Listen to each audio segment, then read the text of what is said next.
Berikut ini ciri-ciri jaringan meristem. 1. Tersusun atas sel-sel muda yang sedang dalam fase pembelahan dan pertumbuhan. 2. Umumnya tidak ada ruang antar sel.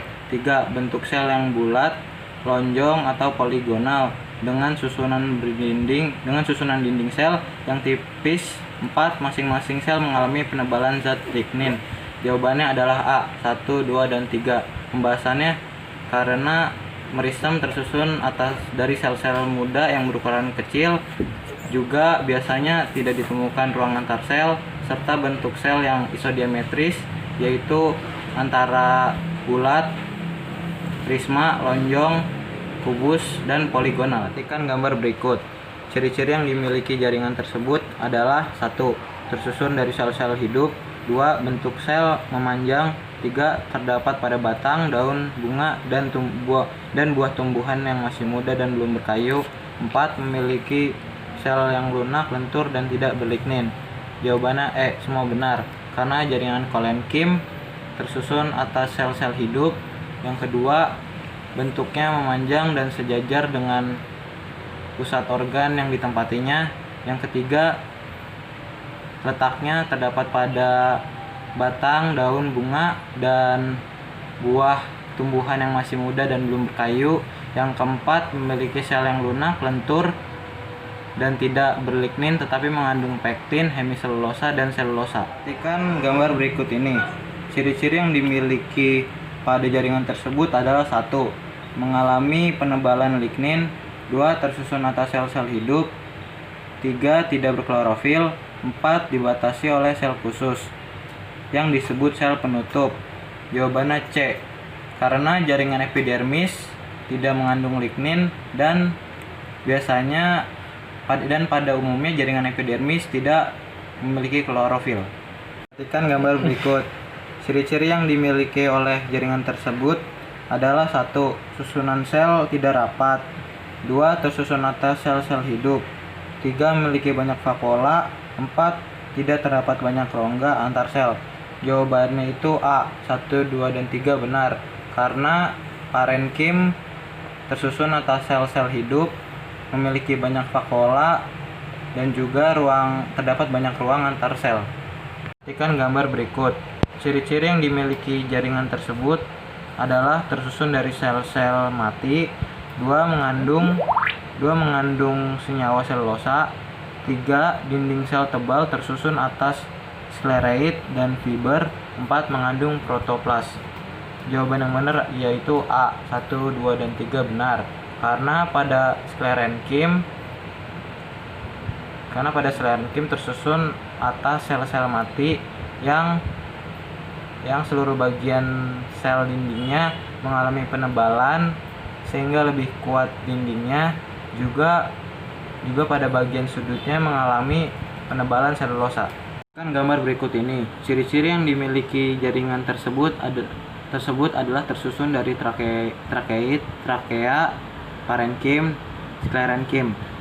Jawaban yang benar adalah A, 1, 2, dan 3 benar, karena xilem merupakan pengangkut air dan unsur hara dari akar menuju daun, dan xilem tersusun atas trakea, trakeid, serabut xilem, dan sel-sel jaringan parenkim xilem. Kan gambar berikut ini. Ciri-ciri yang dimiliki jaringan tersebut adalah tersusun oleh 1. Sel tapis pembuluh tapis. 2. Sel pengiring. 3. Sel parenkim. 4. Sel kolenkim. Jawaban yang benar adalah A, 1, 2, dan 3 benar, karena phloem adalah jaringan pengangkut pada tumbuhan berpembuluh dan berfungsi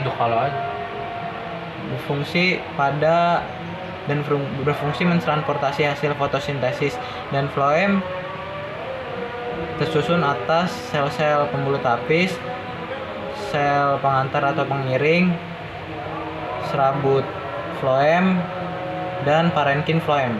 Perhatikan gambar berikut. Ciri-ciri yang dimiliki oleh jaringan gabus adalah terdapat pada tumbuhan monokotil, berfungsi sebagai pelindung. 3. Memiliki ruang antar sel. 4.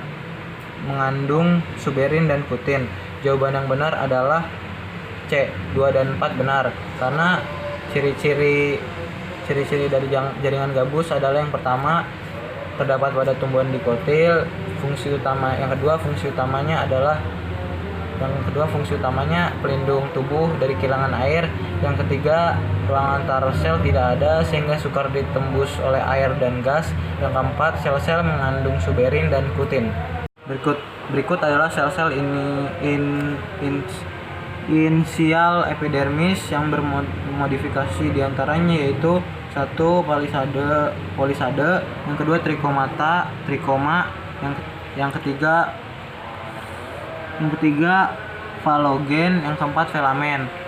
Jawaban yang benar yaitu C, 2 dan 4 benar, karena modifikasi epidermis yaitu yang pertama ada somata, yang kedua trikomata, yang ketiga spina atau dori, yang keempat sel persik, yang kelima filamen. Bagian tubuh tumbuhan yang mengandung skleroid diantaranya yaitu jawaban yang benar yaitu A, 1. kulit kenari, 2. tempurung, yang 3. daging buah jambu. Karena pada dinding tubuh tumbuhan tersebut mengandung skleroid yang tersusun atas selulosa dan juga mengandung zat lignin yang tebal dan keras. Perhatikan gambar berikut. Tipe berkas pengangkut yang sesuai pada gambar adalah 1.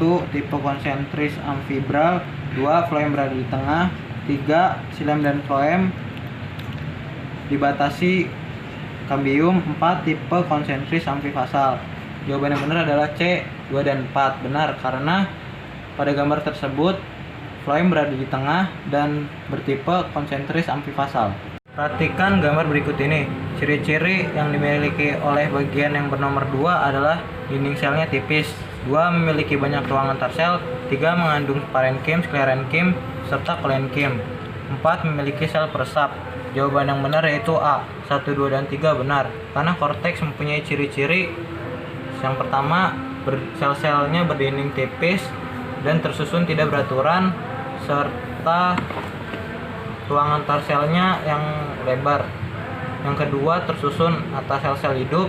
Yang ketiga, mengandung parenkim, sklerenkim, dan kolenkim. Gambar berikut ini. Ciri-ciri yang dimiliki oleh bagian yang ditandai huruf X adalah 1. terdapat ruang antar sel, 2. mengalami penebalan gabus untuk membentuk pita Kaspari, 3. dapat ditembus air, 4. memiliki sel peresap. Jawabannya C, 2 dan 4. Karena pada endodermis dinding selnya mengalami penebalan gabus yang disebabkan oleh zat lignin, kutin, suberin, dan selulosa yang dinamai dengan pita Kaspari. Tetapi tidak semua sel endodermis mengalami penebalan sehingga memungkinkan air masuk ke silinder pusat, dan sel-sel tersebut dinamai dengan sel penerus atau sel peresap. Organ akar pada tumbuhan tersusun atas 1. tudung akar, 2. korteks, 3. stele, 4. internodus. Jawaban yang benar itu 1A, 1, 2, dan 3 benar, karena struktur luar organ akar terdapat tudung akar dan struktur dalam organ akar terdapat korteks dan stele. Yang membedakan akar dikotil dengan akar monokotil adalah 1. memiliki parenkim sentral, 2. memiliki kambium di antara xilem dan floem, 3. batas antara korteks dan stele tidak jelas, 4. batas antara korteks dan stele jelas. Perbedaan antara monokotil dan dikotil yang pertama itu pada tumbuhan dikotil memiliki kambium dan sedangkan monokotil tidak mempunyai. Yang kedua, pada tumbuhan dikotil batas antara korteks dan stele jelas, dan pada tumbuhan monokotil tidak jelas. Perhatikan gambar berikut. Ciri-ciri yang dimiliki oleh bagian yang tandai huruf X adalah 1. memiliki bentuk sel yang memanjang, 2. susunannya rapat, 3. memiliki banyak klorofil, 4. terdapat di daun tepat pada bawah jaringan epidermis. Jawaban yang benar adalah E, semua benar, karena ciri-ciri jaringan palisade yang pertama, ruang antar sel tidak terdapat ruang antar sel dan tersusun sangat rapat. Yang kedua, memiliki banyak klorofil. Yang ketiga, terdapat pada bawah epidermis atas dan terdapat pada bawah epidermis atas pada tumbuhan. Yang keempat, bentuknya memanjang. Perhatikan gambar berikut. Dinding buah yang berasal dari perkembangan dinding bakal buah pada bunga diantaranya yaitu 1. Perikarp, 2. Kotiledon, 3. Endokarp, 4. Ovulum. Jawaban yang benar B, 1 dan 3 benar. Karena dinding buah berasal dari perkembangan dinding bakal buah pada bunga yang dikenal dengan perikarp, yang akan berkembang menjadi 2 lapis atau lebih. Bagian luar disebut dengan eksokarp, bagian dalam disebut endokarp, dan lapisan tengah disebut mesokarp. Perhatikan gambar berikut. Ciri-ciri yang dimiliki oleh bagian yang ditandai huruf X adalah 1. Nutrisi untuk embrio, 2. Merupakan butiran pati, 3. Terbentuk dari hasil fertilisasi gamet jantan dengan 2 inti betina dalam kantung embrio, 4. Bersifat tripoid. Jawabannya E. Pembahasannya karena sebagian besar embrio berbentuk pati untuk sumber makanan. Yang kedua, memiliki sifat tripoid atau memiliki 3 kromosom. Yang ketiga, menjadi sumber nutrisi embrio dalam masa perkecambahan. Yang keempat, terbentuk dari hasil fertilisasi gamet jantan dengan 2 inti betina dalam kantung embrio. Gambar berikut. Transportasi air oleh akar akan ditunjukkan oleh bagian X adalah 1. Air dan mineral bergerak menuju bagian hidup dari sel tumbuhan seperti sitoplasma dan vakuola. 2. Air masuk menuju dinding sel dan ruang-ruang antar sel dalam akar. 3. Air masuk melalui plasmodesmata. 4. Air yang masuk tidak bisa langsung mencapai ke xilem. Hal ini disebabkan terhalang dengan lapisan endodermis akar. Jawabannya C, 2 dan 4 benar. Karena menunjukkan pengangkutan apoplas yaitu zat masuk melewati dan bertemu pita Kaspari sampai dengan berbelok ke sitoplasma xilem. Gambar berikut. Proses yang terjadi pada gambar tersebut adalah 1. Pembuatan media yang digunakan biasanya terdiri dari garam, mineral, vitamin, dan hormon. 2. Pengambilan eksplan dari bagian tanaman, misal dari daun, tunas, cabang, batang, akar, embrio, kotiledon, hipokotil, epikotil. 3. Sterilisasi juga termasuk sterilisasi juga dilakukan terhadap peralatan dan teknisi yang juga harus steril. 4. Embrio hasil fertilasi ovum dan sperma dimasukkan ke dalam tabung reaksi yang steril. Jawabannya adalah A, 1, 2, dan 3 benar.